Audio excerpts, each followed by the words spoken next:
வணக்கம். என் பேர் ஐஷா. உயர்நீதிமன்றத்தில் வழக்கறிஞராக இருக்கேன். இவங்க 2 பேரும் வந்துட்டு என்னோட கிளைண்ட்டு.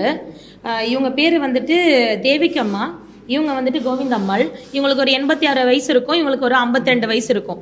இவங்க வந்து அம்பத்தூர் பான் நகரில் இருக்காங்க, புதூரில் இருக்காங்க. சரிங்களா? இவங்க வந்து ஒரு 25 வருஷமாக அந்த ஏரியாவில் இருக்கிறாங்க, அந்த வீட்டில் இருக்கிறாங்க. அது அவங்களோட சொந்த வீடு தான். சுமார் வந்து 15 லட்சத்துலேருந்து ஒரு 17 லட்சம் வரைக்கும் அந்த வீடு ஒரு வேல்யூ. அவங்க வீட்டில இருந்து ஒரு 50 மீட்டர் தூரத்தில் வந்து யூசுஃப்ன்ற ஒருத்தர் இருக்காரு.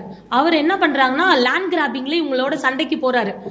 அந்த இடத்த வந்து அபகரிச்சுக்கணும் அப்படின்ற மோட்டிவ்ல இவங்க கிட்ட வந்து எப்ப பார்த்தாலும் பிரச்சனை பண்றது.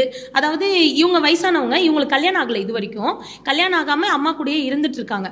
அப்படின்னு இருக்கும்போது துணைக்கு யாரும் இல்லை, எந்த ஒரு கேப்பாருக்கு யாரும் இல்லைன்றதுனால அவங்கள எப்ப பார்த்தாலும் மிரட்டுறது, ஏதாவது ஒரு டிஸ்டர்பன்ஸ் கொடுக்கறது, அந்த மாதிரியே வந்துட்டு இருந்துச்சு ரீசெண்ட் டேஸ்ல.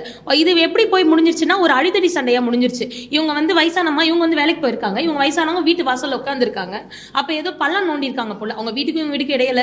அந்த பள்ளம் நோண்டது ஏன் நோண்டுன அப்படின்னு இவங்க கேட்க போக அது ஒரு வாய் தகராறு ஆகி இவங்களை தள்ளி விட்டுருக்காங்க.